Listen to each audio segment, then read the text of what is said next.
അൽഹംദുലില്ലാ അങ്ങനെ കൃത്യം ഒരു വർഷത്തിന് ശേഷം ഹറമിനെടുത്ത് ബഹുമാനപ്പെട്ട സിംസാറുൽ ഉസ്താദിനെ ഞാൻ വീണ്ടും കണ്ടുമുട്ടിരിക്കുകയാണ്. അത് ഷാബാനിലായിരുന്നു അല്ലേ? അത് ഷാബാനിലായിരുന്നു. മാഷാ അല്ലാഹ് നമ്മുടെ കൂടെയുള്ളത് ബഹുമാനപ്പെട്ട സിംസാറുൽ ഉസ്താദും അതേപോലെ തന്നെ അൽ ഹിന്ദ് റീജിയണൽ മഞ്ചേരി റീജിയണൽ ഡയറക്ടറായിരിക്കുന്ന യാസിർ സാഹിബും അതേപോലെ തന്നെ ബഹുമാനപ്പെട്ട അറക്കൽ ഉസ്താദും കൂടിയാണ്. അപ്പോൾ അറക്കൽ ഉസ്താദും സിംസാറുൽ ഉസ്താദും ദാറുൽ ഹുദയിലേക്ക് ഒരുമിച്ച് പഠിച്ചാണ് അല്ലേ? ഒരു ബാച്ചിൽ 12 വർഷം ഒരുമിച്ച് പഠിച്ചത് മാത്രമല്ല, ഞങ്ങൾ വളരെ ചെറുപ്പത്തിലുള്ള ഭയങ്കര ഫ്രണ്ട്ഷിപ്പാണ്. വീടുമായിട്ടും വീട്ടുകാരുമായിട്ടൊക്കെ അടുത്തിടപഴകുന്ന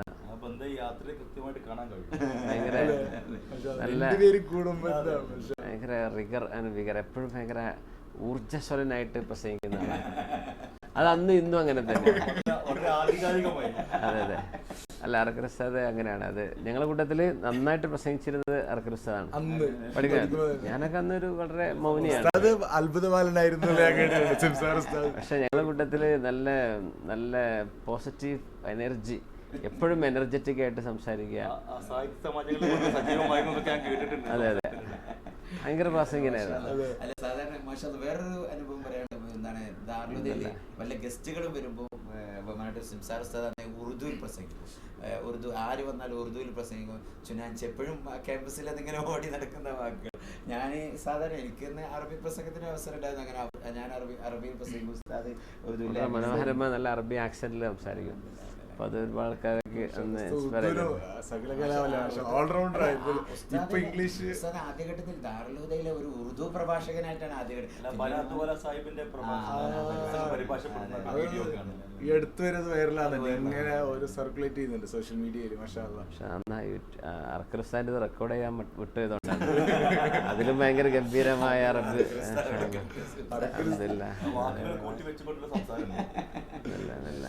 അറക്കൽ ഉസ്താദിന്റെ ഒരു പ്രഭാഷണ ശൈലി, ഉസ്താദിന്റെ ഒരു ക്ലാസ് ശൈലി. അപ്പോൾ ആദ്യം തന്നെ എനിക്ക് ഉസ്താദിനോട് ചോദിക്കാനുള്ളത്, മാഷാ അല്ലാഹ് ഉസ്താദ് ഇപ്പോൾ സൗദി അറേബ്യൻ മരുഭൂമിയിലൂടെയുള്ള ഒരു യാത്ര മാഷാ അല്ലാഹ് ഇന്ന് പരിസമാപ്തി കുറിക്കാൻ പോവാണല്ലേ, നാളെ 6 ദിവസത്തോളമായിട്ട്. അപ്പോൾ ഈ ഒരു അവസരത്തിൽ എന്താണ് ഉസ്താദിന്റെ ഒരു യാത്രയിലെ അനുഭവം? ഇസ്ലാമിക ചരിത്രത്തിന്റെ പ്രധാനപ്പെട്ട നാഴികക്കല്ലുകൾ ജസീറത്തുൽ അറബിലാണുള്ളത്. ചരിത്രപരമായ പല കാരണങ്ങളെ കൊണ്ടും അത് തേടിപ്പിടിക്കാനോ അന്വേഷിക്കാനോ ഉള്ള സാഹചര്യം മുമ്പ് കുറവായിരുന്നു. അതൊക്കെ നമുക്ക് സൗദി ഹിസ്റ്റോറിയനായ അറക്കൽ അബ്ദുറഹ്മാൻ ഉസ്താദിൻ്റെ ഗവേഷണവും യാസിർ സാഹിബിൻ്റെ ഓർഗനൈസേഷനും ഒക്കെ ആയപ്പോഴേ ഒരുപാട് ഇവിടെ പഠിക്കാനുണ്ട് എന്ന് മനസ്സിലായി. കേവലം ഒരു മക്കയും മദീനയും മാത്രം സന്ദർശിച്ച് പോകലല്ല, ഇത് ദമാം മുതൽ തുടങ്ങി റിയാദിലൂടെ അഹ്സാ, ബുറൈദ, ഹാഇൽ, അൽ ഉല, മദായിൻ സാലിഹ്, ഹിജർ. നമുക്ക് തബൂക്കിലേക്ക് പോകാൻ പറ്റിയില്ല പ്രാവശ്യം. തബൂക്ക്, തൈമ, ഹഖിൽ, നാളെ ഖൈബറിലേക്ക് പോകുന്നു. നമ്മളിപ്പോൾ നിൽക്കുന്ന മദീനത്തുൽ മുനവ്വറയിൽ എല്ലാ പ്രകാശങ്ങളുടെയും ഉറവിടമായ ഇവിടെ നിന്ന് പ്രസരിച്ച പ്രകാശങ്ങൾ ഇതിൻ്റെ ചുറ്റുവട്ടങ്ങളും ധാരാളമുണ്ട്. നമ്മൾ ലോകത്തിൻ്റെ പല ഭാഗത്തും യാത്ര ചെയ്യുന്നുണ്ടെങ്കിലും സൗദി അറേബ്യ നമ്മൾ എക്സ്പ്ലോർ ചെയ്യേണ്ടതാണ്. പ്രത്യേകിച്ച് ഇപ്പോൾ ടൂറിസ്റ്റ് ഡിപ്പാർട്ട്മെൻറ്റൊക്കെ അതിന് നല്ല പ്രോത്സാഹനമാണ്. നമ്മൾ കഴിഞ്ഞ പ്രാവശ്യം ഒരുപടി വളരെ അത്യപൂർവമായ സ്ഥലങ്ങളൊക്കെ സന്ദർശിച്ചല്ലോ അല്ലേ? ഖൈബറിൽ നിന്ന് പോയിട്ട് സഹബ അണക്കെട്ട് കണ്ടു. നമ്മളൊരു ഗുഹ കണ്ടില്ലേ, ജർനാസ് ഗുഹ. അതെ, കഹ്ഫ് ജർനാസ്. കഹ്ഫ് ജർനാസ് മിഡിൽ ഈസ്റ്റിലെ തന്നെ ഏറ്റവും വലിയ ഗുഹയാണ്. പക്ഷെ സാധാരണ ആർക്കും അറിയില്ല. സാധാരണ ഗുഹ എന്ന് പറയുമ്പോൾ ഒരു പർവ്വതത്തിന്റെ താഴ്വരയിലുള്ള ഗുഹയാണ് നമ്മൾ പ്രതീക്ഷിക്കുക. ഇത് നിരപ്പായി കിടക്കുന്ന ഭൂമിയുടെ മധ്യത്തിൽ സമ്പൂർണ്ണമായും കറുത്ത് കിടക്കുന്ന ലാവ ട്രാക്സിനിടയിൽ വലിയ വിശാലമായ ഗുഹയും. അവിടെ നബി സല്ലല്ലാഹു അലൈഹി വസല്ലം തങ്ങള് സൊഫിയ ബീവിയുടെ കൂടെ താമസിച്ചു എന്നൊക്കെ പറയുന്ന അവിടെ കൗതുകരമായ. അവിടുന്ന് നേരെ അല്ലുലയിലേക്ക് പോയി. അല്ലുലയിൽ നിന്ന് നമ്മൾ തബൂക്കിൽ നിന്ന് മഗായിറു ഷുഐബ്, മക്ന വാദി, തൈബിസ്മിന്റെ അടുക്ക് പോയി ഹക്കിൽ ചെന്നു. എല്ലാം ആസ്വദിച്ച് നമ്മൾ ലുബ വഴിയാണ് പിന്നീട് തിരിച്ചു വരുന്നത്. അതെ അതെ, ഷുഐബ് നബി അലൈഹി ഇസ്ലാമിന്റെ ചരിത്രം നമുക്ക് ജോർഡാനോട് ചേർന്ന് കിടക്കുന്ന ഭാഗത്ത് ഹക്കലല്ലേ നമ്മൾ പോയത്? മഗാറകൾ, അൽബദ, അവിടുത്തെ ആ ഒരു ഉറവയും മുസാ നബി അലൈഹി സ്വലാം ആ പെൺകുട്ടികൾക്ക് വെള്ളം കുടിപ്പിച്ചു എന്നൊക്കെ പറയുന്ന നമ്മൾ വിചാരിച്ചത് ജോർഡാനിലാണ് ഷുഐബ് നബി അലൈഹി സ്വലാം ഉള്ളത്. പക്ഷെ നമ്മള് ഖബർ മാത്രമേ അവിടെ ഉള്ളൂ, വാദി ഷുഐബില്, അമ്മാനില്. ഇത് മഗായിറു ഷുഐബ്. ഷുഐബ് നബി അലൈഹി സ്വലാമിന്റെ ഖൗമിന്റെ കച്ചവടം നടന്ന സ്ഥലം, ഗുഹകളായിട്ട് അവർ ഇട്ടത്.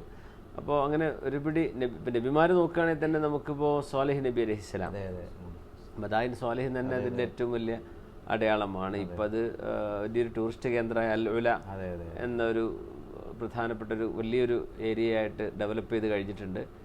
സ്വാലിഹ് നബി അലൈഹി ഇസ്ലാമിൻ്റെ കാലത്ത് ആളുകൾ ഉണ്ടാക്കിയിരുന്ന പർവ്വതം തുറന്നുണ്ടാക്കിയ ആ ഒരു അവരുടെ ശവകുടീരങ്ങൾ എന്ന് പറയാം. ഗവൺമെൻറ് ബസ്സിൽ നമ്മൾ പോകുന്നു, അവരുടെ ഗൈഡ് നമ്മുടെ കൂടെ വരുന്നു. അപ്പോൾ ഇത്രയും വ്യവസ്ഥാപിതമായിട്ടുള്ള ടൂറിസ്റ്റൊക്കെ നമ്മൾ സൗദി അറേബ്യയിൽ ഉണ്ടെന്ന് പലപ്പോഴും പലർക്കും അറിയില്ലായിരിക്കാം അല്ലേ? അതെ അതെ. അല്ല, ഇങ്ങനെ ഒരു സംഭവം പ്രിയപ്പെട്ട യാസർ ആവശ്യപ്പെട്ടപ്പോൾ അത് നമുക്ക് ആദ്യമായിട്ട് ഇൻട്രൊഡ്യൂസ് ചെയ്യാൻ സാധിച്ചു എന്നുള്ളത് അൽഹംദുലില്ലാ അത് വലിയ ചാലഞ്ചായിരുന്നു. കാരണം മുമ്പ് ആരും ചെയ്തിട്ടില്ലാത്തൊരു പണിയാണ് നമ്മൾ കഴിഞ്ഞ വർഷം നമ്മൾ ആ പാക്കേജുമായി വന്നതല്ലേ. അല്ല, ആദ്യമായിട്ട് ഞാൻ മനസ്സിലാക്കുന്നത് കേരളത്തിൽ നിന്ന് അല്ലെങ്കിൽ ഒരു ഇങ്ങനെ ഒരു നമ്മുടെ ഇന്ത്യയിൽ നിന്ന് തന്നെ ഇങ്ങനെ ഒരു സംഘമായി ആദ്യമായിട്ടാണ് വരുന്നത്. ഇവിടെ ഇപ്പോൾ സാധാരണ ഇവിടെ ജീവിക്കുന്നവരൊക്കെ സാധാരണ അങ്ങനെ ഇങ്ങനെയൊക്കെ അപൂർവങ്ങളായി പോവാറുണ്ട്. പക്ഷേ ഇതൊരു ആദ്യ സംരംഭമായിട്ടാണ് മനസ്സിലാകുന്നത്. അതെ അതെ. ഒരു പുതിയ പ്രൊഡക്റ്റ് സമൂഹത്തിന് ഇൻട്രൊഡ്യൂസ് ചെയ്തു എന്നതിൽ അഭിമാനിക്കാം. നമ്മൾ ആ ഒരു ആധാറുകളൊക്കെ ഇപ്പോൾ ഹൈബറിലെ കോട്ടകളൊക്കെ ഇപ്പോഴും അതുപോലെ നിലനിൽക്കുന്നുണ്ട് എന്ന് പറയുമ്പോൾ അത് ഭയങ്കര അത്ഭുതമാണ്. നമ്മളൊരിക്കലും ചിന്തിച്ചിട്ടില്ല സൗദി അറേബ്യയിൽ അങ്ങനെ ആധാറുകളൊക്കെ നിലനിൽക്കുന്നുണ്ടാവുന്നു. എന്തായാലും ചരിത്രശേഷിപ്പുകളാണല്ലോ. ഇപ്പോൾ മദായിൻ സ്വാലിഹിലാവട്ടെ, പിന്നെ ഹൈബറിലാവട്ടെ, ഹക്കിലാവട്ടെ, ഇതൊക്കെ അതുപോലെ നിലനിൽക്കുന്നത് ഭയങ്കര കൗതുകമാണ്. ഇപ്പം നമ്മൾ മദായിൻ സ്വാലിഹ് ഇപ്പം ചർച്ച ചെയ്തു. കാരണം ഇസ്ലാം എന്ന് പറയുന്ന ഒരു ഏകദൈവ തൗഹീദിൽ സ്ഥാപിതമായ ഒരു വിശ്വാസം ജസീറത്തുൽ അറബ് മുഴുവൻ ഇസ്ലാമിൻ്റെ അണ്ടറിലേക്ക് വന്നപ്പോഴും ആ ഒരു മദായിൻ സ്വാലിഹ് അങ്ങനെ തന്നെ നിലനിൽക്കേണ്ട ഒരു ആവശ്യമില്ലായിരുന്നു. ഒരുപക്ഷെ ഏതെങ്കിലും ഭരണാധികാരികൾക്കെങ്കിലും അതൊക്കെ പൊളിച്ചു കളയാമെന്ന് തോന്നിയിരുന്നെങ്കിൽ ഒരുപക്ഷെ ഈ സമൂദിയൻ അടയാളങ്ങളൊന്നും നമുക്ക് കാണാൻ പോലെ അവസരം ഉണ്ടായിരുന്നു. പക്ഷെ അതൊക്കെ അങ്ങനെ നിലനിന്നു എന്ന് ഭയങ്കര അത്ഭുതമാണ്. പലതും തച്ചുടക്കപ്പെട്ടപ്പോഴും ആ ഒരു ചരിത്രശേഷിപ്പുകളൊക്കെ അങ്ങനെ നിലനിന്നില്ലേ. അതൊരു മനുഷ്യന് പടച്ചോ ഇൻസ്പയർ ചെയ്യാനുള്ളത്, അങ്ങനെ ചെയ്യരുതെന്ന്, അത് അവിടെ നിൽക്കട്ടെ. ശരിക്കത് നമുക്ക് മനസ്സിലാക്കാനും ഉൾക്കൊള്ളാനും ഒക്കെ ഉള്ള അവസരം അല്ലാഹു എന്ന് നിലനിർത്തുന്നു. നമ്മുടെ മുൻഗാമിയുടെ നമുക്ക് ഒരുപാട് പിന്നെ കവികളുമായി ബന്ധപ്പെട്ട അൻതറത്തുബ്നു ഷദ്ദാദിന്റെയും ഉബ്ലയുടെയും അതുപോലെ തന്നെ ഹാത്തിമുത്തായി എന്ന് പറഞ്ഞ ജനറോസിറ്റിയുടെ പ്രീ ഇസ്ലാമിക് പീരീഡ് കഴിഞ്ഞു പോയ അദ്ദേഹത്തിന്റെ വാസസ്ഥലം നമ്മൾ കണ്ടു. ഈ വർഷത്തെ ഈ പുതിയ പാക്കേജിന്റെ പ്രത്യേകത ഈ പ്രാവശ്യം ദമാമിൽ നിന്ന് നമ്മൾ ആരംഭിച്ചു. അതെ, കഴിഞ്ഞ വർഷം നമ്മൾ മദീനയിൽ നിന്ന് തുടങ്ങി മദീനയിൽ അവസാനിച്ചു. ഇപ്രാവശ്യം നമ്മൾ ദമാമിൽ നിന്ന് തുടങ്ങി. അതെ, ദമാമിൽ നിന്ന് തുടങ്ങി ദമാം ടു യമാമ, മുസൈലിമത്തുൽ കദ്ദാബിന്റെയും ആ ഒരു അതുപോലെ ദിർഇയ എന്ന് പറയുന്ന ഇവിടുത്തെ സൗദി ഭരണകൂടത്തിന്റെ ആ തുടക്കമുണ്ടായ സ്ഥലങ്ങളൊക്കെ. അതെ, ഇപ്രാവശ്യം നമ്മൾ ദമ്മാമിന്റെ ആദ്യം നമ്മൾ കഅബത്തുൽ ഖറാമിത്തകളുടെ കഅബ ഹിജ്റ 317 ഹജറുൽ അസ്വദ് കൊണ്ടുപോവുകയും 22 വർഷത്തോളം മോഷ്ടിച്ച് അവിടെ വളരെ സങ്കടകരമായ ആ ഒരു കഥകൾ കണ്ടു. അത് കഴിഞ്ഞ ശേഷം നമ്മൾ ഖബറുൽ ഔജാം അല്യസ നബി അലൈഹിസ്സലാമിന്റെ എന്ന് വിശ്വസിക്കപ്പെടുന്ന ഒരു ഖബർ സിയാറത്ത് ചെയ്യാൻ നമുക്ക് സാധിച്ചു അൽഹംദുലില്ലാ. അതിനുശേഷം ദാരീന് താറൂത്ത് ഈ ഭാഗങ്ങളൊക്കെ കണ്ടു. അതുപോലെ 1985 ഉദ്ഘാടനം ചെയ്യപ്പെട്ട ജിസ്റുൽ മലിക് ഫഹദ് അല്ലെങ്കിൽ ബഹ്റൈൻ ബ്രിഡ്ജ് എന്ന കിങ് ഫഹദ് അത് കാണാൻ സാധിച്ചു. അതിനുശേഷം പിറ്റേത് രാവിലെ നമ്മൾ അൽഹസയിലേക്ക് പോവാം. അൽഹസയിൽ ചെന്നു. അവിടുന്ന് നമ്മൾ ജബലുൽ ഖാറ കണ്ടു. ഒരു അത്ഭുത ഗുഹയാണ്. തണുപ്പ് കാലത്ത് നല്ല അങ്ങോട്ട് ഇപ്പോൾ നമ്മൾ ചൂടുള്ള സമയത്ത് ഇങ്ങനെ കയറുമ്പോൾ നല്ല എസിയോ മറ്റൊരു സംവിധാനമില്ല, നല്ലൊരു തണുത്ത ഒരു കാലാവസ്ഥ എല്ലാവരും അനുഭവിച്ചു. നമ്മുടെ യാത്രക്കാരൊക്കെ സൗദിയുടെ പ്രത്യേകത ഡൈവേഴ്സ് ക്ലൈമറ്റും ഡൈവേഴ്സ് ജിയോഗ്രഫിയാണ്. നമ്മൾ വിചാരിക്കും എപ്പോഴും മക്ക മദീന പോലെ ഒരു ഹാർഡ് സർഫേസ് ആണ്. സത്യത്തിൽ നല്ല ഫലപുഷ്ട ഫെർട്ടൈൽ ലാൻഡുകളുണ്ട്. പലപ്പോഴും സൗദി എന്ന് പറയുമ്പോൾ എല്ലാവരും ഉംറ മാത്രമാണ് അതിൽ കാണുള്ളൂ. ഉംറയും മദീന സിയാറത്തും അതിലപ്പുറത്തേക്ക് കാണാനുണ്ടെന്ന് പോലും. നമ്മളിപ്പോൾ ഇറാഖ് പോകുന്നു, അല്ലെങ്കിൽ ജോർഡാനിൽ, ഫലസ്തീനിൽ, ഈജിപ്തിലൊക്കെ യാത്ര ചെയ്യുന്നു. ഇവിടെ അതേപോലെ തന്നെ അതിലേറെ ഇമ്പോർട്ടൻ്റ് ആയിട്ട് ഒരുപാട് സൈറ്റുകൾ നമുക്ക് ഇവിടെ നമ്മുടെ സൗദി ഒരിക്കലും മിനിമം 10 days എങ്കിലും വേണ്ടി വരും. ഇത് സാധാരണഗതിയിൽ ഒരു ദിവസമാണ് സാധാരണ കഴിഞ്ഞ വർഷം അർക്കറുസ്താദ് മദീനയിൽ തന്നെ എത്രയോ സൈറ്റുകളും മലകളും കിണറുകളും ഇവിടെ നമ്മൾ സാധാരണ ആൾക്കാർ പോവാത്ത ഒരുപാട് സ്ഥലങ്ങൾ നമ്മൾ ബദർ റൂട്ടിലൊക്കെ പോയില്ലേ. പിന്നെ അതേപോലെ നമ്മൾ ജബൽ ഖാറ കഴിഞ്ഞ ശേഷം പിന്നെ ലോകത്ത് രണ്ടാമതായി ജുമാ നടന്ന പള്ളി ജുവാസ പള്ളിയിലേക്ക് എന്താണ് ഇന്ന അവ്വല ജുമുഅത്തിൻ ജുമിഅത് ഫിൽ ഇസ്ലാമി ബഅദ ജുമുഅത്തി മസ്ജിദ് റസൂലില്ലാഹി ലജുമുഅത്തു ബഹ്റൈൻ ബിൽ ജുവാസ എന്ന് പറയുന്ന ആ ഒരു രംഗം മസ്ജിദ് ജുവാസ ഇപ്പോഴും അത് അതിന്റെ തനിമയോടെ അതിന്റെ പൗരാണികതയുടെ തനിമയോടെ സൂക്ഷിച്ച് വെച്ചത് അഹ്സായിലാണ്. പിന്നെ ബഹ്റൈൻ എന്ന് പറഞ്ഞപ്പോഴേ സാധാരണ നമ്മുടെ കിതാബ് ഗ്രന്ഥങ്ങളിലൊക്കെ ബഹ്റൈൻ എന്ന് പറയുമ്പോൾ നമ്മൾ ഇപ്പോഴത്തെ ബഹ്റൈനാണ്. ഇപ്പോഴത്തെ ബഹ്റൈൻ അല്ല, അത് ഇന്നത്തെ സൗദിയിലെ അൽ ഹസൻ ഇന്നത്തെ ബഹ്റൈൻ റസൂലുള്ളാഹിന്റെ കാലഘട്ടത്തിൽ അവാൽ ദ്വീപുകൾ എന്ന പേരിലായിരുന്നു അറിയപ്പെടുന്നത്. ജനവാസം പോലും ഇല്ലല്ലോ അവിടെ. അതേസമയത്ത് ബഹ്റൈന്റെ തലസ്ഥാന നഗരിയായിട്ട് അറിയപ്പെടുന്നത് അൽ ഹസൻ. അതെ, ബഹ്റൈനിൽ നിന്ന് ഗനീമത്ത് വന്ന സമയം എന്നൊക്കെ ഹദീസിലും ഏറ്റവും കൂടുതൽ സന്തോഷിച്ചു, ഏറ്റവും കൂടുതൽ ഗനീമത്ത് വന്നത്. അതെ അതെ അതെ, ആ ബഹ്റൈനാണ് അഹ്സ. അത് കഴിഞ്ഞിട്ടാണ് നമ്മൾ പിന്നെ യമാമ, അത് കഴിഞ്ഞ് നമ്മൾ റിയാദിലേക്ക് പുറപ്പെട്ടു. റിയാദിൽ ആദ്യം ദർഇയെ കാണുന്നു. ആളുകൾക്ക് ഇതൊരു ചരിത്ര പഠന യാത്രയായിട്ട് ശരിക്കും ഫീൽ ചെയ്തു. അതെ തീർച്ചയായിട്ടും. പക്ഷെ ദർഇയിലൊക്കെ നല്ല നല്ല ചരിത്ര ശേഷിപ്പുകൾ, ആ കോട്ടയും അവിടുത്തെ പൗരാണിക മസ്ജിദും അവര് സക്കാത്ത് സൂക്ഷിച്ചു വെച്ചിരുന്ന സ്ഥലവും. ആൽ സൗദ് ഒരു 300 വർഷം മുമ്പ് എങ്ങനെയാണ് ഈ രാഷ്ട്രം സ്ഥാപിച്ചത് എന്ന് വ്യക്തമായി ഇപ്പോഴും അവിടെ അടയാളപ്പെടുത്തിയിട്ടുണ്ട്. ആ ഒരു പുഴന്റെ പേരെന്തായിരുന്നു? വാദി ഹനീഫ, ബനു ഹനീഫ ഗോത്രക്കാരല്ലേ, മുസൈലിമത്തുൽ കദ്ദാബിന്റെ ആവാസസ്ഥലമായിരുന്നു. അവിടെ തന്നെ ഈ ദർഇയുടെ പരിസരത്തായിരുന്നു മുസൈലിമത്തുൽ കദ്ദാബിന്റെ കോട്ടകളും അദ്ദേഹത്തിന്റെ വാസസ്ഥലങ്ങളും. ഗവൺമെന്റിന്റെ വളരെ സംവിധാനങ്ങൾ ഒരുക്കി, പാർക്കിങ്ങും കോഫി ഷോപ്പുകളും കാണാനും ഇരിക്കാനും വിശ്രമിക്കാനും നല്ല റിസപ്ഷൻ. പൈതൃക പട്ടികയിൽ ജബൽ ഖാറയും അതുപോലെ തന്നെ ഭയങ്കര ഹോസ്പിറ്റാലിറ്റി ആണ്. സൗദി ഹോസ്പിറ്റാലിറ്റി അവർ സ്വീകരിക്കുന്നതും അവിടുത്തെ ഗൈഡുകൾ, അവരുടെ പെരുമാറ്റങ്ങളൊക്കെ വളരെ വളരെ ഇംപ്രസീവ് ആയിരുന്നു. നല്ല സൗകര്യങ്ങളും ഏർപ്പെടുത്തി വളരെ മനോഹരമായിട്ടുണ്ട്. നമ്മളത് കഴിഞ്ഞ് പിന്നെ നമ്മൾ യമാമയിലേക്ക് പോയി. യമാമ മാഷാ അല്ലാഹ് അവിടെ 1200 ശുഹദാക്കളുണ്ട്. അതിൽ ഹാഫിളുകളായ 500 ചില്ലാനും ശുഹദാക്കൾ അവിടെ. കള്ളപ്രവാചകൻ മുസൈലിമത്തുൽ കദ്ദാബിനെതിരെ നടന്ന സിദ്ദീഖ് റളിയല്ലാഹുവിന്റെ കാലത്ത് ആ യുദ്ധമായിരുന്നു അതല്ലേ. 3 മഖബറുകളിലായിട്ടാണ്, 3 ഭാഗങ്ങളിലായിട്ടാണ് മഖബറ ഇപ്പോഴും അടയാളപ്പെടുത്തിയിട്ടുണ്ട്. അത് വലിയ അത്ഭുതമാണ്. ഇപ്പോഴും മഖബറത്തുൽ ശുഹദാ അൽ യമാമ എന്ന് അവിടെ വ്യക്തമായിട്ട് എഴുതി വെച്ചിട്ടുണ്ട്. മഹാനായ സെയ്ദ് ഇബ്നുൽ ഖത്താബ് റളിയല്ലാഹു അൻഹു, സാബിത്ത് ഇബ്നു ഇങ്ങനെ തുടങ്ങി ഒരുപാട് മഹാരഥന്മാർ ബദറിൽ പങ്കെടുത്ത ബദരീങ്ങളായ ബദർ യുദ്ധത്തിൽ പങ്കെടുത്ത 58 ശുഹദാക്കളും ആ യുദ്ധത്തിലുണ്ട്. അതൊക്കെ നല്ലൊരു അനുഭവമാണ് യമാമ. തീർച്ചയായിട്ടും. പിന്നെ നമ്മൾ യമാമയിൽ നിന്ന് നേരെ ബുറൈദയിലേക്കാണ് പോയത്. ബുറൈദയിൽ പോയി അപ്പോൾ പിന്നെ നമ്മൾ അസ്ഹാബുർ റസ്, പരിശുദ്ധ ഖുർആനിലെ റസിന്റെ ആ ഭാഗങ്ങൾ നമ്മൾ സന്ദർശിച്ചു. അസ്ഹാബുർ റസ് എന്ന് പറഞ്ഞത് അതെ, ഹൻദലത്ത് ഇബ്നു സഫ്വാൻ എന്നൊരു നബിയാണ് അവർ കിണറ്റിലിട്ട് മൂടിയത് അല്ലേ. അതുകൊണ്ടാണ് അസ്ഹാബുർ റസ് എന്ന് പറയാൻ കാരണം. അവിടുത്തെ ഒരു പുരാതന ഒരു ഓൾഡ് സിറ്റി, റിയാദുൽ ഖബറയിലെ ഒരു ഓൾഡ് സിറ്റി, അതിന്റെ അറസിന്റെ തൊട്ടടുത്ത്, അറസിൽ പോകുന്നതിന്റെ തൊട്ട് മുമ്പുള്ള അവിടെ നമ്മൾ ശരിക്കും ഒരു പഴയകാല സൗദികളുടെ ജീവിതം, അറബികളുടെ നൊമാഡ്സ് ആയിരുന്ന അറബികളുടെ പഴയകാല സെറ്റിൽമെന്റിന്റെ നല്ല ഒരു മിനിയേച്ചറാണത് അല്ലേ. വളരെ ഭംഗിയായിട്ടുണ്ട് ആ മസ്ജിദും അതിൻ്റെ കച്ചവട സ്ഥലങ്ങളും അവരുടെ റൂമുകളും ഒക്കെ ഭയങ്കര ഇംപ്രസീവ് ആയിരുന്നു കേട്ടോ. അൽഹംദുലില്ലാഹ്. അതിനുശേഷം നമ്മൾ ഹായിലിൽ പോയി. ഹായിൽ എന്ന് പറഞ്ഞാൽ തന്നെ ഹാത്തിമുത്തായിയുടെ നാടാണ്. ഹാത്തിമുത്തായി തീ കത്തിച്ചു വെച്ചിരുന്ന സമ്രാകുന്നുകൾക്ക് മുകളിൽ ചെന്ന് ഹായിൽ നഗരം കണ്ട ആ ഒരു രംഗം. അതിന്റെ ഇടക്ക് നമ്മളെ ആ ഒരു കവിയുടെ കുളവും വിട്ടുപോയതാ. മഹാനായ ഖാലിദ് ബിൻ വലീദ് റളിയല്ലാഹു അൻഹു കുഴിച്ച യമാമ യുദ്ധത്തിലേക്ക് 12,000 സഹാബാക്കളുമായി മാർച്ച് ചെയ്യുന്നതിനിടയിൽ സയ്യിദുന ഖാലിദ് ബിൻ വലീദ് റളിയല്ലാഹു അൻഹുവിന്റെ കൽപ്പന പ്രകാരം കുഴിച്ച ബിറുൽ വലീദ്. അത് കഴിഞ്ഞ് നമ്മൾ കുമൈത്ത് തടാകം, ഇമ്രുൽ ഖൈസ്, അതുപോലെ തന്നെ നിരവധി അറബി ജാഹിലിയ കവികളുമായി ബന്ധപ്പെട്ട കുമൈത്ത് ജബലിന്റെ മുമ്പിലുള്ള ചെറിയൊരു കുളമാണ് സ്ഥലമാണ് മറാത്ത്. മറാത്ത് കഴിഞ്ഞ് അവിടെ ഉപ്പുപാടങ്ങളാണ്, കസബ് ഉപ്പുപാടങ്ങളാണ്. കസബ് ഉപ്പുപാടങ്ങൾ വഴി നമ്മൾ നേരെ ബുറൈദയിലേക്ക് പോകും. അതൊക്കെ നല്ല ആർക്കിയോളജിക്കൽ സൈറ്റുകളായിട്ട് അവർ രേഖപ്പെടുത്തിയിട്ടുണ്ട് എന്നതാണ്. സാധാരണ നമ്മൾ വെറുതെ പറയായിരിക്കും, അല്ലെങ്കിൽ അത് അഡ്രസ് ഉണ്ടാവില്ല എന്ന് തോന്നിപ്പോകും. പക്ഷെ ഇവിടുത്തെ ഗവൺമെന്റ് തന്നെ അത്രയും ഒഫീഷ്യലി സൈറ്റ് ബോർഡുകൾ വെച്ചിട്ടുണ്ട് ഔദ്യോഗികമായിട്ട് തന്നെ. തീർച്ചയായും അത് വളരെ നല്ലൊരു ഡെവലപ്മെന്റ് ആണ് അത്. ഏകദേശം 2000 കിലോമീറ്ററാണ് നമ്മളിപ്പോൾ. അതെ, 2000-ലേറെ ഞാൻ മനസ്സിലാക്കുന്നത് 10,000-ഓളം കിലോമീറ്റർ ദമ്മാമിൽ നിന്ന് തുടങ്ങി ഇപ്പോൾ മദീന, ഇനി ഖൈബർ പാസ് ചെയ്യണം, ബദർ പാസ് ചെയ്യണം. ഇതൊക്കെ അൽഹംദുലില്ലാ. ഇപ്പോൾ സാധാരണ ഇപ്പോൾ ബദറിൽ എല്ലാവരും പോകും. നമ്മൾ ബദർ യുദ്ധം നടന്ന സ്ഥലം പോകുന്നതിനപ്പുറം മഹാനായ ഉബൈദത്ത് ബിനുൽ ഹാരിസ് റളിയല്ലാഹു അൻഹു, ഇപ്പോൾ ബദർ ശുഹദാക്കൾ 14 പേരാണ്. അതിൽ 13 പേര് മാത്രമാണ് ഇപ്പോഴത്തെ ആ ബദറിലുള്ളത്, മഖബറത്തു ശുഹദാ ബദർ. ബാക്കി മഹാനായ ഉബൈദത്ത് ബിനുൽ ഹാരിസ് റളിയല്ലാഹു അൻഹു വഴിയിൽ വെച്ചാണ് മരിക്കുന്നത്. അദ്ദേഹത്തിന്റെ ഖബർ ഹംറ എന്ന് പറഞ്ഞ സ്ഥലത്താണ്. അതും നമ്മൾ കഴിഞ്ഞ പ്രാവശ്യം നമ്മൾ കൊണ്ടുപോയി നമ്മളെ യാത്രക്കാരെ, നമ്മൾ ആദ്യമായി ഇത് ഇൻട്രൊഡ്യൂസ് ചെയ്ത ഓർമ്മ ഉണ്ടല്ലോ, അവിടെ നമ്മൾ പോയി. വളരെ ഇങ്ങനെ സാധാരണഗതിയിൽ ആരും എത്തിപ്പെടാത്ത ഒരുപാട് സ്ഥലങ്ങൾ മാഷാ അല്ലാഹ് നമുക്ക് ജനങ്ങൾക്ക് പരിചയപ്പെടുത്തി കൊടുക്കാൻ സാധിച്ചു. ബഹുമാനപ്പെട്ട സിംസാർ ഉസ്താദിന്റെ നേതൃത്വം ഈ ഒരു വിഷയത്തിൽ ഉണ്ട് എന്നുള്ളതിന് അൽഹംദുലില്ലാഹ്.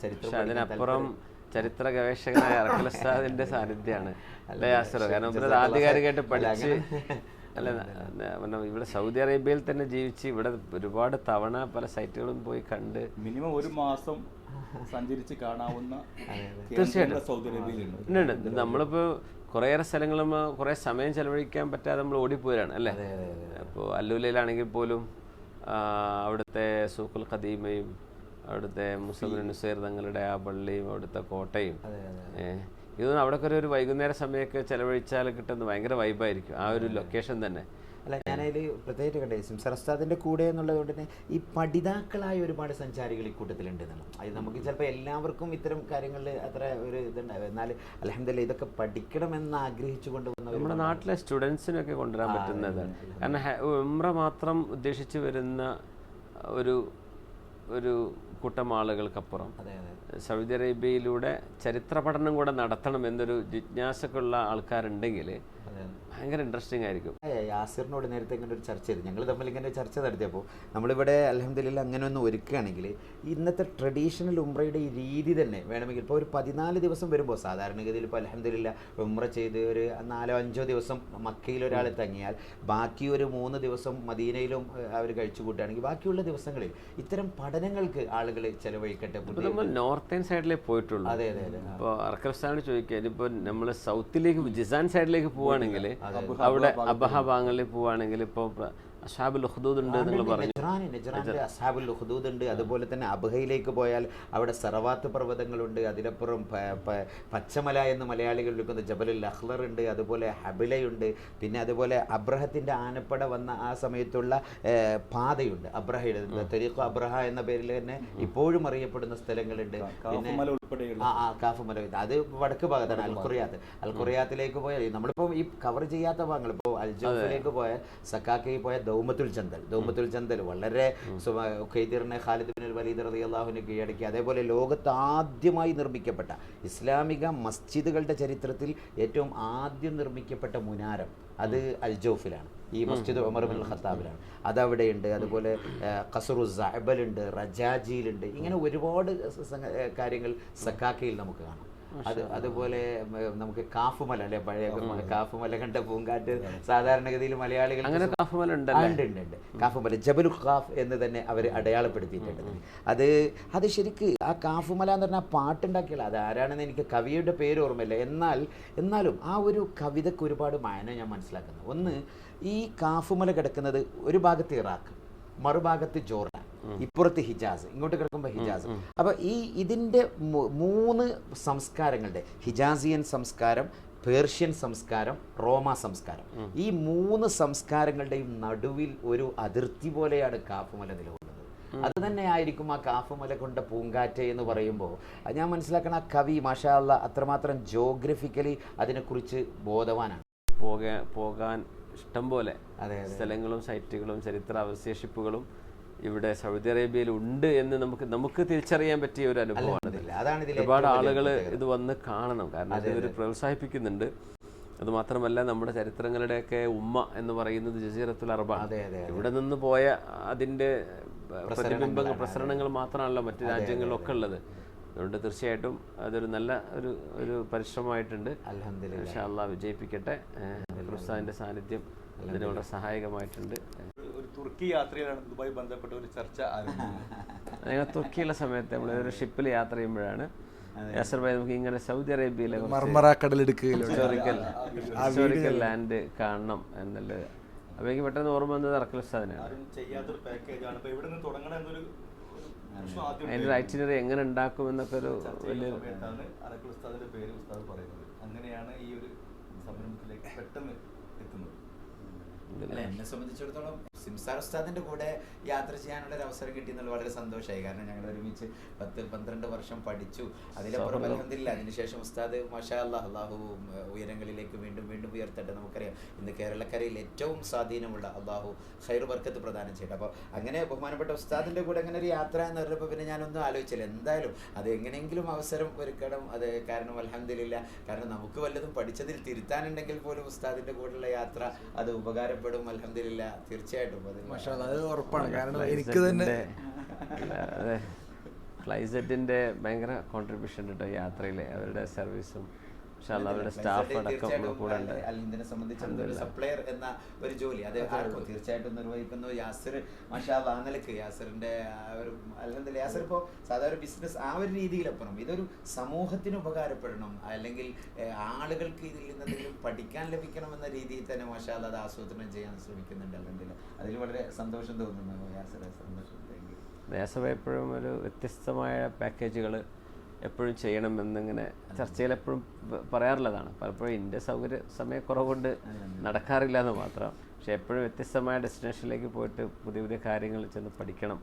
അപ്പം അതിൻ്റെ ഭാഗം തന്നെയാണിത്. പക്ഷേ അത് ഞാൻ പറയുന്നത് ഇതിപ്പോൾ നോർത്തേൺ സൈഡും അതോടൊപ്പം ഇനി സദേൺ സൈഡുകളൊക്കെ ഉൾപ്പെടുത്തിയിട്ട് മൊത്തം ഈ റീജിയൻ ഒന്നിച്ച് എക്സ്പ്ലോർ ചെയ്യുന്ന പാക്കേജുകളൊക്കെ ഭാവിയിൽ സംഘടിപ്പിക്കണം. അതിന് വിജ്ഞാനദാഹികളായ ആളുകൾ മുന്നോട്ട് വരും തീർച്ചയാണ്.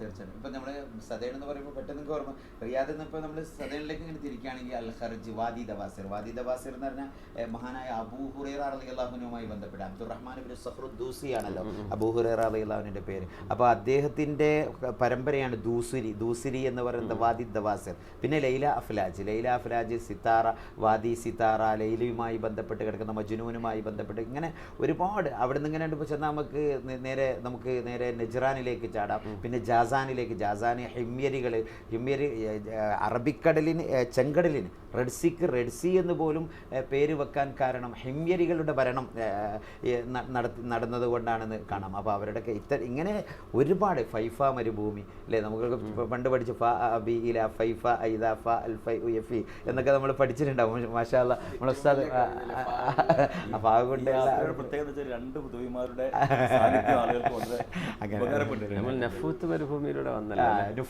നുഫൂദ് മരുഭൂമിയിലൂടെയും എംറ്റി കോട്ട റുബുൽ ഖാലിയിലൂടെയും ഒക്കെ.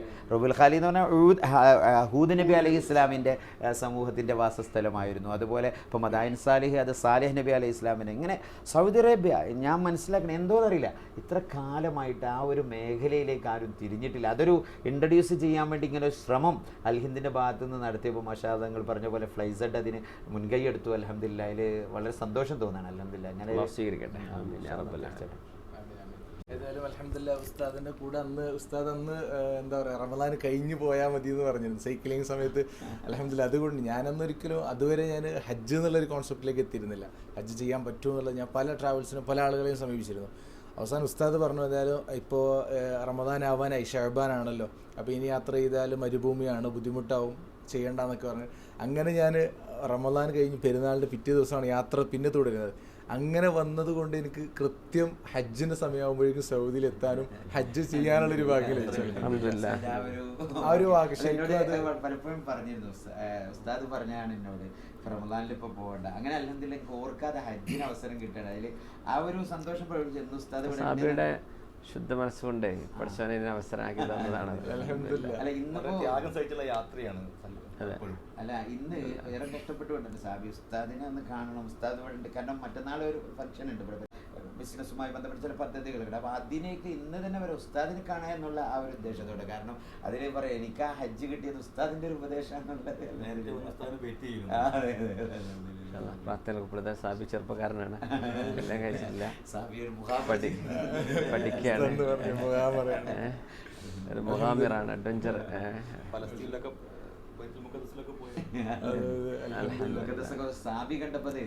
ഒരുപാട് യാത്ര ചെയ്യണം. സാബിയുടെ ആ ഒരു ഏജ് ഗ്രൂപ്പ് കുറേ യങ്സ്റ്റേഴ്സായ ആളുകളൊക്കെ ഇൻസ്പയർ ചെയ്തുകൊണ്ടിരിക്കുകയാണ്. ഇനിയും ഒരുപാട് നല്ല യൂസ്ഫുൾ ഇൻഫർമേഷൻസ് ആളെ കൈമാറണം. അന്ന് ഏജ് ചോദിച്ച പുസ്തകം 32 ആയിരിക്കും, അന്ന് എനിക്ക് 21 വയസ്സ് ഗസ് ചെയ്യാൻ പറഞ്ഞപ്പോ. ചിലപ്പോൾ നമ്മളെ കാൽക്കുലേഷനൊക്കെ തെറ്റിപ്പോകുന്നുണ്ട്. അൽഹംദുലില്ലാഹ്. ഏതായാലും ഉസ്താദ് നേരത്തെ പറഞ്ഞ പോലെ നിങ്ങൾ ഒരുമിച്ച് പഠിച്ചാണെന്നുള്ളത് എനിക്ക് ആദ്യമായിട്ട് എനിക്ക് ഉസ്താദാണ്, സിംസാർ ഉസ്താദാണ് ആദ്യം പരിചയപ്പെടുന്നത്. അതിന് ശേഷം പൂക്കോട്ട് ഉസ്താദാണ് ഫലസ്തീന് യാസിർ ഭായിനെ പരിചയപ്പെടുന്നത്. അതിന് ശേഷമാണ് അറക്കൽ ഉസ്താദിനെ പരിചയപ്പെടുന്നത്. അപ്പോൾ ഈ അടുത്ത് കുറേ അറക്കൽ ഉസ്താദുമായിട്ട് അഭിമുഖങ്ങളൊക്കെ നടത്തിയെങ്കിലും ആദ്യമായിട്ട് പരിചയപ്പെട്ട ആൾക്കാരാണ് മാഷാ അല്ലാഹ്. അപ്പോൾ ഏതായാലും അറക്കൽ ഉസ്താദ് നിങ്ങൾ ഒരുമിച്ച് പഠിച്ചെന്ന് പറയുമ്പോൾ എനിക്ക് ശരിക്കും ഭയങ്കര ഇതായി. അതായത് എൻ്റെ ലൈഫിൽ ഇത്രയ്ക്കും ഒരു കേരളക്കരയിൽ സ്വാധീനിച്ച മറ്റു ഇൻ്റർനാഷണൽ സ്കോളേഴ്സ് ഒരുപാടുണ്ടെങ്കിലും മലയാളത്തിൽ ഏറ്റവും കൂടുതൽ ഇത്രയും സ്വാധീനിച്ച ഒരാൾ ഇനിയിപ്പോൾ യുവാക്കൾക്കിടയിൽ നമ്മൾ ഒരു പോളിട്ട് നോക്കുകയാണെങ്കിലും ഉസ്താദിനെ കുറിച്ച് തന്നെയാണ്. കാരണം എത്രയോ യുവാക്കൾ പറയലുണ്ട്, എൻ്റെ ലൈഫിൽ 10-12 വർഷമായി കണ്ടിന്യൂസ് ആയിട്ട് ഉസ്താദിൻ്റെ പ്രഭാഷണം കേട്ട് ഞാൻ പല തിന്മയിൽ നിന്ന് പിന്മാറിയിട്ടുണ്ട്. ഏറ്റവും കൂടുതൽ യുവാക്കളാണ്. മറ്റുള്ളതിലൊക്കെ ഉമ്മമാരും വീട്ടിൽ നിൽക്കുന്ന ആൾക്കാരെ കാരണം സാധാരണ വീഡിയോസ് നമ്മൾ മനസ്സിലാവും. പക്ഷെ ഉസ്താദിൻ്റെ ഇൻട്രൊഡക്ഷൻ സഞ്ചരിക്കുന്ന ആളുകൾ പോലും അങ്ങനെയാണ്. അതൊരു വലിയ സന്തോഷമാണ്. ഉസ്താദിൻ്റെ ഓഡിയൻസ് അത്രക്കും ഒരു ക്വാളിറ്റി ഉള്ള ഒരു അത്രക്കും മാഷാ അല്ലാഹ്. എനിക്കൊന്നാ മറ്റേ ഇങ്ങനെ ക്ലാസ്സിൽ അബുദാബി ഇസ്ലാമിക് സെൻറ്ററിലേക്ക് ഇങ്ങനെ പുതിയ ഓഡിയൻസ് പുതിയ കോണ്ടന്റ് ക്രിയേറ്റീവായിട്ട് യുണീക്കായിട്ടുള്ള കാര്യങ്ങൾ. സാധാരണ ചരിത്രം അറിയാത്ത ഒരാളെ സംബന്ധിച്ചിടത്തോളം അദ്ദേഹം പോകുന്ന സ്ഥലങ്ങൾ കേവലം ഒരു മണൽത്തരികൾ മാത്രമായിരിക്കാം. ഇങ്ങനെ ചരിത്രം അറിയുമ്പോഴാണ് സഹസ്രാബ്ദങ്ങളുടെ പിന്നിലേക്ക് കൊണ്ടുപോകുന്നത്. സ്റ്റഡി ടൂറൊക്കെ വിദ്യാർത്ഥികളൊക്കെ പങ്കെടുപ്പിച്ചിട്ട് ചെയ്യണം. വരണം. അതെ, തീർച്ചയായിട്ടും. നമ്മൾ ദാറുൽ കോളേജ് നമ്മളൊരിക്കലും മറക്കാൻ പറ്റില്ല. ആ ഒരു ക്യാമ്പസിൻ്റെ ആ ഒരു സാഹചര്യം നമുക്ക് അവസരങ്ങൾ ഉണ്ടാക്കി തന്നതുകൊണ്ട് അൽഹംദുലില്ലാ നമുക്ക് അതിനുവേണ്ടി പ്രവർത്തിച്ചവർ, നമുക്ക് അന്നം തന്നവർ, അവർക്കൊക്കെ അള്ളാഹു ഖൈർ ചെയ്യട്ടെ, മരിച്ചവർക്ക് അള്ളാഹു പുറത്തു കൊടുക്കട്ടെ. തീർച്ചയായിട്ടും അവരുടെ ഒരു മഹാപരിശ്രമം നമുക്ക് ആ ക്യാമ്പസിൽ പഠിക്കാൻ പറ്റിയത് കൊണ്ടല്ലേ നമുക്ക് ഇങ്ങനെ ഒരു എക്സ്പോഷർ ഉണ്ടായത്. അൽഹംദുലില്ലാ സ്ഥാപനമാണല്ലോ ഇന്ന് ഈ നിലയിലെത്തിച്ചത്. മാഷാ അല്ലാഹ്. ഏറ്റവും കൂടുതൽ റൂംമേറ്റ്സ് ഒക്കെ ഹുദവികളാണ് എൻ്റെ കൂടെ ഉള്ളത്. കുറച്ച് വാഫിയും പിന്നെ സ്ഥാപനം എന്ന് പറയുകയാണെങ്കിലും അത് ആളുകളാണ്. സ്ഥാപനം വളർത്തി എന്ന് പറഞ്ഞാൽ അതുകൊണ്ട് ഉദ്ദേശിക്കുന്നത് ദീനിനെ സ്നേഹിക്കുന്ന വ്യക്തികളെയാണല്ലോ. തീർച്ചയായിട്ടും നമ്മൾ ആ നാടിനോടും നാട്ടുകാരോടും നമ്മുടെ രാജ്യക്കാരോടൊക്കെ നമ്മൾ കടപ്പെട്ടിരിക്കുകയാണ്. ആ ഒരു ദൗത്യമാണ് നമ്മൾ നിർവഹിച്ചു കൊണ്ടിരിക്കുന്നത്. അള്ളാഹു സ്വീകരിക്കട്ടെ. ആമീൻ യാ റബ്ബൽ ആലമീൻ.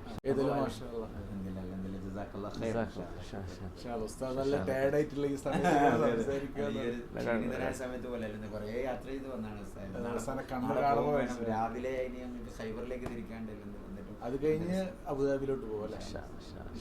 യാസർ ഭായിക്ക് എന്തെങ്കിലും പറയാനുണ്ടോ അനുഭവങ്ങൾ? ഉസ്താദുമായിട്ട് മാഷാ അല്ലാഹ്. അല്ല, എനിക്ക് തോന്നുന്നു ഞാൻ ഉസ്താദിനെ കണ്ടിട്ടുള്ളത് അൽഹിന്ദിൽ മാത്രമാണ്. ഒരു കുത്തകയാണ്, നിങ്ങളുടെ ഒരു ഏറ്റവും വലിയൊരു ഭാഗ്യമാണ്. മാഷാ അല്ലാഹ്. ഉസ്താദിനെ പോലെ ഇത്രയും നല്ലൊരു അതിൽ ഒരു സ്കോളർ കിട്ടാന്നുള്ളത് മാഷാ അല്ലാഹ്. എന്നോട് തന്നെ പലരും പറഞ്ഞു ഉസ്താദ് ഇങ്ങനെ ഇന്റർവ്യൂ കിട്ടി നിന്റെ ഏറ്റവും വലിയ ഭാഗ്യമാണ്, കാരണം അങ്ങനെ ആരും കിട്ടില്ല. അതേപോലെ നിങ്ങൾക്ക് ഉസ്താദിനെ കിട്ടുന്നത് മാഷാ അല്ലാഹ്. നമ്മൾ പല പാക്കേജുകളും കണ്ടക്ട് ചെയ്യാറുണ്ട്. എന്നാൽ സിംസാർ ഉസ്താദ് സംബന്ധിച്ചിടത്തോളം ആളുകൾക്ക് കൃത്യമായി മനസ്സിലാകുന്ന രീതിയിൽ കൂടുതൽ പരത്തി പറയാതെ കൃത്യമായി വ്യക്തമായി കാര്യങ്ങൾ ആളുകൾക്ക് ആധികാരികമായി വിശദീകരിച്ചു കൊടുക്കാനുള്ള ഉസ്താദിൻ്റെ ആ ഒരു കഴിവ് അത് തന്നെയാണ് യാത്രകളിൽ ആളുകൾ ആഗ്രഹിക്കുന്നതും അത് ഉസ്താദിന് നൽകാൻ കഴിയുന്നതും.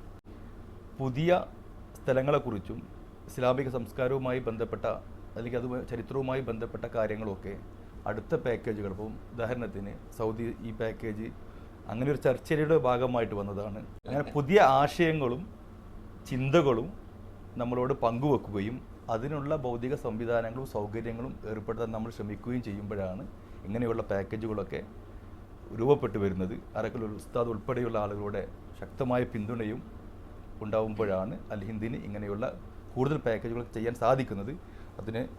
അതിനെ ഉസ്താദിനുള്ള നന്ദി അറിയിക്കുന്നു. അതുപോലെ തന്നെ സൗദി പാക്കേജിന് എല്ലാവിധ സംവിധാനങ്ങളും സൗകര്യം ചെയ്തെന്ന അറക്കൽ ഉസ്താദ് ഉൾപ്പെടെയുള്ള ആളുകളോടൊക്കെയുള്ള നന്ദി കൂടി അറിയിക്കുന്നു.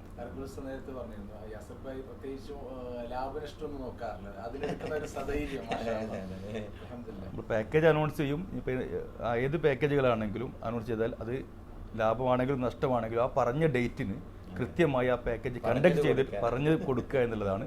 അതിൻ്റെ ലാഭവും നഷ്ടം നോക്കിയിട്ടല്ല, ലാഭേച്ഛ ഇല്ലാതെ തന്നെയാണ് പാക്കേജുകൾ. അത് ഇതിൽ മാത്രമല്ല, അൽഹിന്ദിനെ സംബന്ധിച്ചിടത്തോളം ഹജ്ജ് ഉംറ പാക്കേജുകളിലൊക്കെ ഇതേ ഒരു രീതി തന്നെയാണ് പിന്തുടരുന്നത്. നമുക്കൊക്കെ ഒരുപാട് പാഠങ്ങൾ പഠിക്കാൻ അൽഹംദുലില്ലാ. അനുഭവ സമ്പത്തൊക്കെ അള്ളാഹു കൂടുതൽ ഖൈർ നൽകട്ടെ. ഇതൊരു വലിയ ചാലഞ്ചാണ് ഇത്ര യാത്രകളെ. അപ്പോൾ അൽഹിന്ദിനെ പോലെയുള്ള ഒരു വളരെ ഡീപ്പ് റൂട്ടഡ് ഫേമുകളാകുമ്പോഴാണ് എന്തെങ്കിലും ഒരു തടസ്സം വന്നു കഴിഞ്ഞാൽ അതിനെ ഓവർകം ചെയ്യാനുള്ള ഒരു മനക്കരുത്ത് അത് യാസർ ഭായിയുടെ ആ ലീഡർഷിപ്പിൽ യാത്രകളൊക്കെ വന്നിരുന്നു. അതെ, ഞങ്ങൾ 10-30 ലക്ഷം രൂപ ഒരുമിച്ച് അവിടെ പിടിക്കപ്പെട്ട സമയം ഉണ്ടായിരുന്നു. പിടിക്കപ്പെടല്ല, എല്ലാ രേഖയോടും കൂടിയിട്ടുള്ള എല്ലാ കൃത്യമായ രേഖയോടുള്ള ഫണ്ടായിരുന്നു. എന്നിട്ട് പോലും അതൊരു വെരിഫിക്കേഷൻ പർപ്പസിന് വേണ്ടി അവരത് ഹോൾഡ് ചെയ്ത് വെച്ചു. അപ്പോൾ ശരിക്കും ആ സമയത്ത് പോലും ഒരു പതറലോ അല്ലെങ്കിൽ ഒരു പരിഭവമോ, ഇനി ഫ്ലൈറ്റ് പോയാൽ ഫ്ലൈറ്റ് ചാർട്ട് ചെയ്ത് കൊണ്ടുപോകാം, ആ തരത്തിലുള്ളൊരു കോൺഫിഡൻസ്. അതുകൊണ്ട് ആളുകളെ സംബന്ധിച്ചിടത്തോളം പിന്നെ യാത്ര അനൗൺസ് ചെയ്തതിന് ശേഷം ക്യാൻസൽ ആവുകയോ അല്ലെങ്കിൽ ആളുകൾ വന്നതിന് ശേഷം ആൾ കുറവായതിൻ്റെ പേരിൽ എന്തെങ്കിലും സർവീസ് കുറയ്ക്കുകയോ അങ്ങനെയൊന്നും ഉണ്ടാവാറില്ല. ഒക്കെ വളരെ ടോപ്പ് ക്വാളിറ്റി തന്നെ, നല്ല സ്റ്റാൻഡേർഡ് തന്നെ കൊണ്ടുപോകുന്നുണ്ട്. അത് നമ്മളെ സംബന്ധിച്ചോളം നമുക്കൊരു ആവശ്യമാണ്. കാരണം നമ്മളെ വിശ്വസിച്ച ആൾക്കാർ വരുമ്പോഴേ അത് കൃത്യമായിട്ട് നടത്താൻ കഴിയുന്ന ഒരു ടീമിൻ്റെ കൂടെ അല്ലേ ചെയ്യാൻ പറ്റുള്ളൂ. പിന്നെ യാത്രകളാണ്, അറിയാലോ അതിൻ്റെ ഡിഫിക്കൽട്ടീസ്. ഫ്ലൈറ്റ് ക്യാൻസലേഷൻ വരാം, പല ബുദ്ധിമുട്ടുകൾ വരാം, ഇടയ്ക്ക് മരണങ്ങൾ സംഭവിക്കാം യാത്രയിൽ, വലിയ വലിയ വിഷയങ്ങളുണ്ടാവും, കൂടുതലുള്ള ആളുകൾ കൂടെ വരാൻ അത്ര അതൊക്കെ ഡീൽ ചെയ്യാൻ നല്ല അനുഭവ സമ്പത്ത് നിർബന്ധമാണ്. കാരണം വേറൊരു ക്യാഷ് മാത്രം പോരാ ഇതിന്. അപ്പോൾ ആ ഒരു നല്ല ഫേം ലീഡർഷിപ്പാണ് അല്ലെങ്കിൽ ബാക്ക് അത് നല്ലൊരു ക്വാളിറ്റിയാണ്. അൽഹംദുലില്ലാ.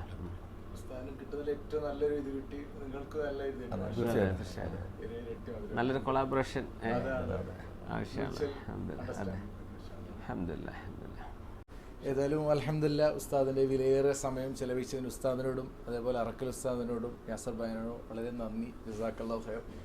സാബിക്ക് നന്ദി, ഇത്രയും സമയം ത്യാഗം ചെയ്ത് ഇങ്ങോട്ട് എത്തിയതിന്. അൽഹംദുലില്ലാ. ഇന്നിപ്പോൾ എത്തിയതാണ് ഈജിപ്റ്റ് അസ്ഹർ. അതെ അതെ അതെ, നല്ല തൊപ്പിയൊക്കെ കാണുമ്പോൾ ഒരു അസ്ഹർ ലുക്ക് ഉണ്ട്. അതെ അതെ, ഒരു അസ്ഹരി ലുക്ക് വന്നിട്ടുണ്ട്. ഇൻഷാ അല്ലാഹ് പൂർത്തിയാവട്ടെ.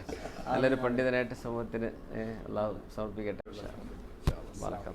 അൽഹംദുലില്ലാ. ബറക്കല്ലാഹു.